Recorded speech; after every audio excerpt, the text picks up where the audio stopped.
Então, fala pessoal, sejam todos bem-vindos e bem-vindas, né? Uma boa tarde para você que está me assistindo ou que está sendo gravado no YouTube, né? Eu me chamo Pedro, também sou conhecido pelo nome de Radioativo nas redes sociais, sou influenciador, criador de conteúdo há mais de 4 a 5 anos por aí na luta, né? E estou aqui para falar para vocês um pouquinho sobre os esportes, a convite da Game Jam, do burburinho cultural do Cria Jogos, né? Então, o que é que a gente vai falar hoje? Né?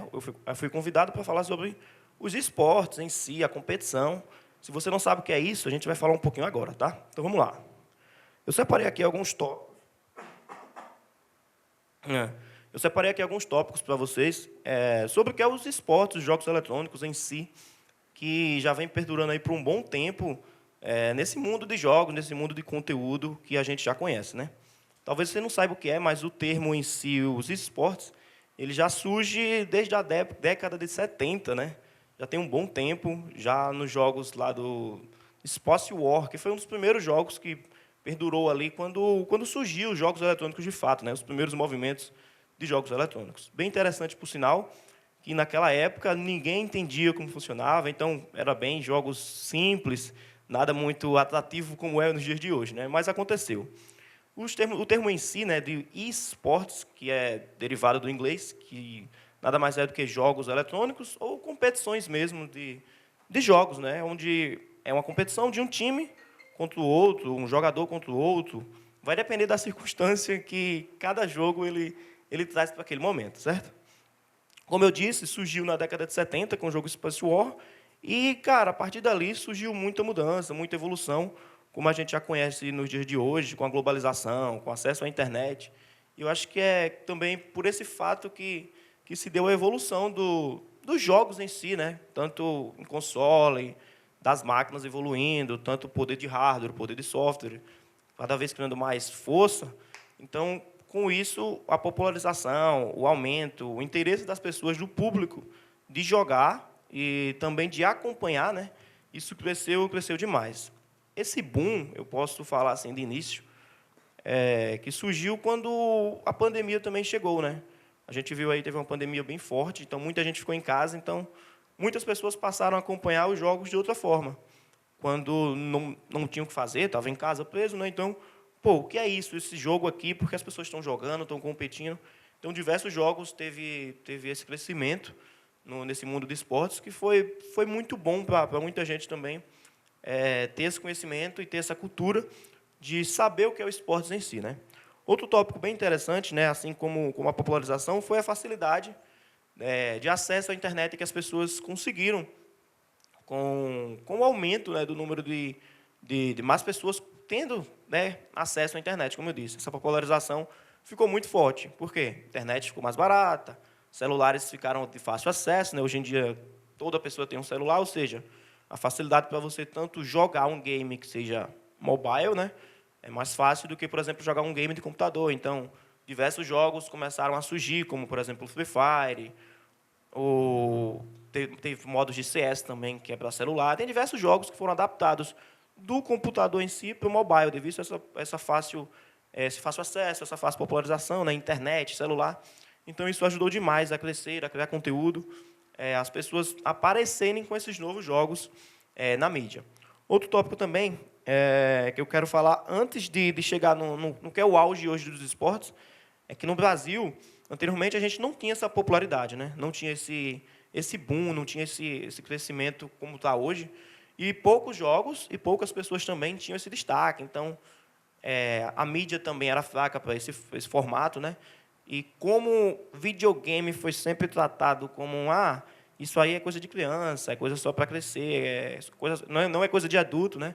Você não consegue viver disso. Então, o começo em si dos esportes, ele foi bem, como eu posso dizer, sucateado, tinha muito preconceito. Hoje em dia as coisas já mudaram completamente, mas para quem pegou aquela época, por exemplo, os jogos de Counter-Strike, que tiveram as primeiras competições, foi bem difícil de lidar. Até hoje, o Counter-Strike ele vive muito forte, porque ele pegou aquele começo, ele sofreu muito lá no começo da criação dos esportes, né, aqui no Brasil, principalmente. Então, quem pegou aquela onda, hoje em dia, vive muito bem, porque conseguiu acompanhar o jogo está muito em alta hoje, acho que é o top 1 do Brasil, a gente pode estar falando, em termos de público, de competição, indivíduos que assistem, né, de pessoas que acompanham os jogos, o CS hoje é o top 1 porque ele pegou aquele começo e sofreu muito, né, de fato, para alavancar resultados e conseguir quebrar todas essas barreiras que surgiram, né, durante aquele momento. A gente também tem outro jogo que eu quero citar, que foi o Warcraft, que não teve tão sucesso assim competitivamente aqui no Brasil, mas perdurou em diversos países também, e até hoje também é bem citado como um jogo da franquia, né, da Blizzard. Aí, obviamente, o CS também, como já falei.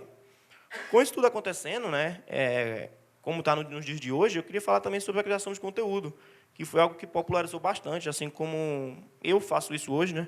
Eu crio conteúdo hoje para o nicho de esportes, porque a gente tem nicho de game, né, que é a pessoa que joga ali casualmente, mas quando a gente fala de esportes, é algo, como eu posso dizer, mais incisivo, é algo mais competitivo, né, assim como o próprio nome já sugere, que é competição de esportes eletrônicos.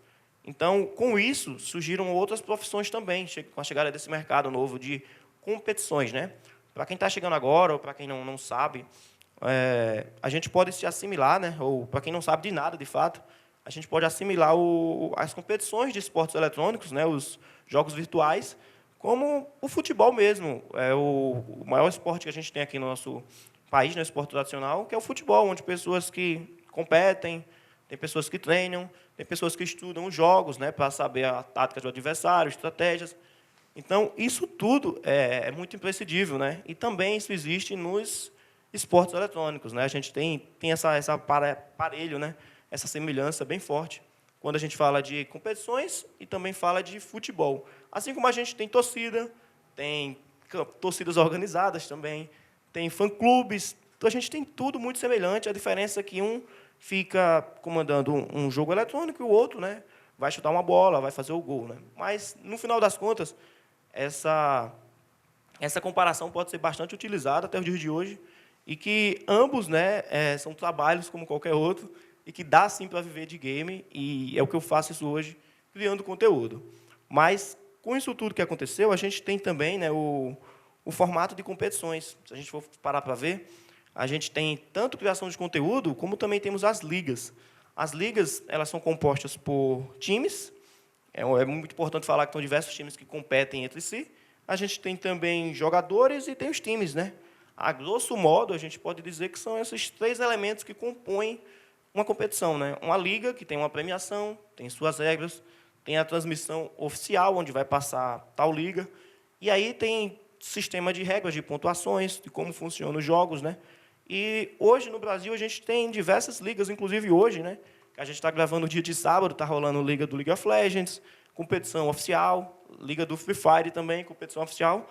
Geralmente ocorre nos finais de semana e tem torcida, está todo mundo acompanhando, os jogadores têm que ter um bom resultado, se não tiver, a cobrança da torcida vai acontecer.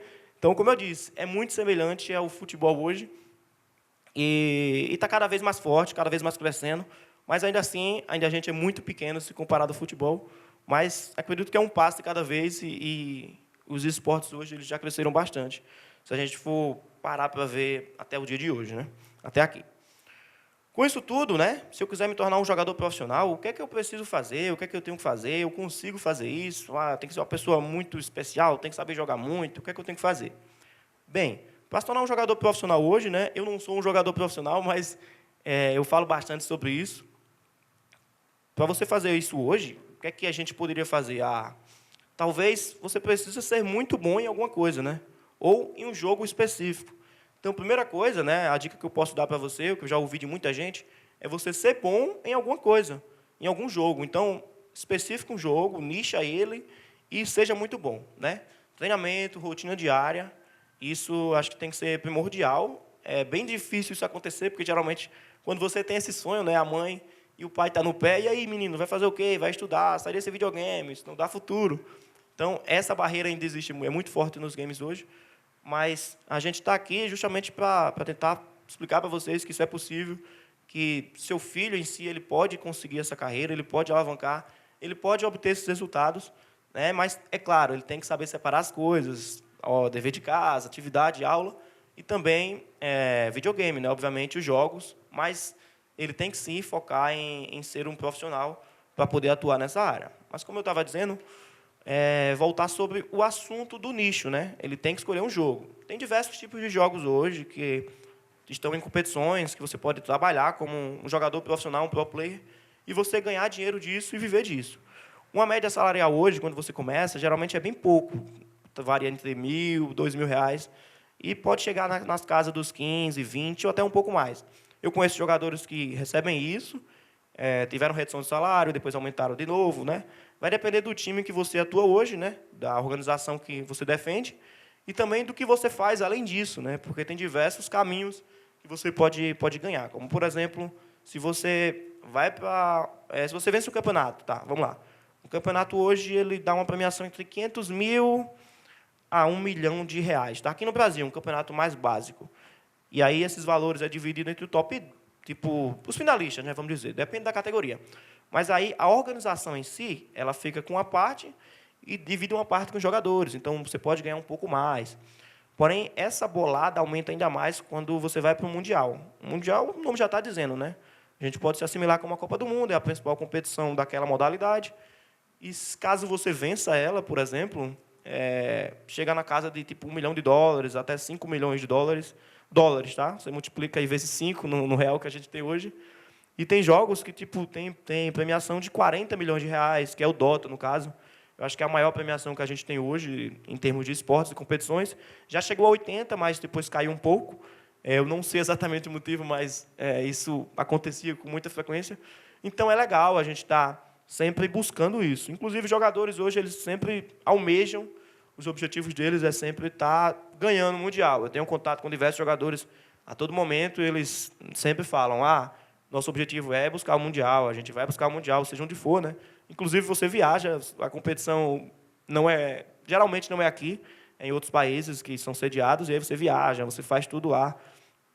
Então, com isso, tem uma série de treinamento, preparações, e a gente falou bastante de pro players aqui, mas nem sempre os pro, né, que sempre tomam ali os holofotes, os jogadores profissionais, os times que ganham, eles são responsáveis por essa vitória, no caso, né? Existem diversas profissões também que estão nos bastidores, que estão auxiliando os times a conseguirem bons resultados, como, por exemplo, o psicólogo, né?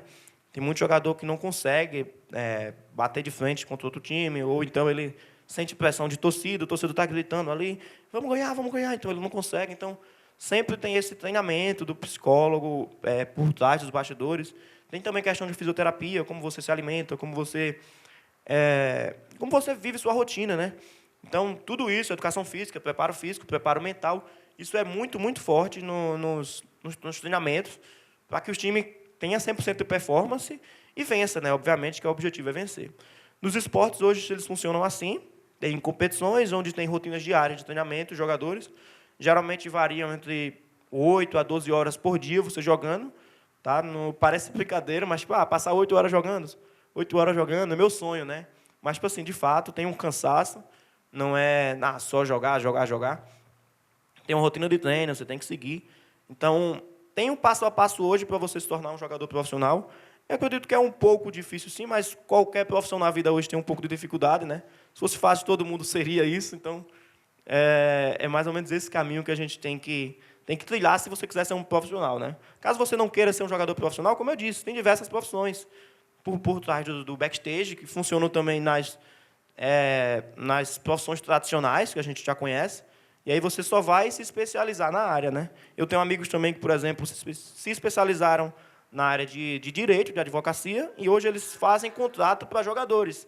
Sim, os jogadores hoje eles recebem por contrato, e aí se você quiser comprar o jogador, se não tiver acabado o contrato dele, você tem que pagar uma multa, né?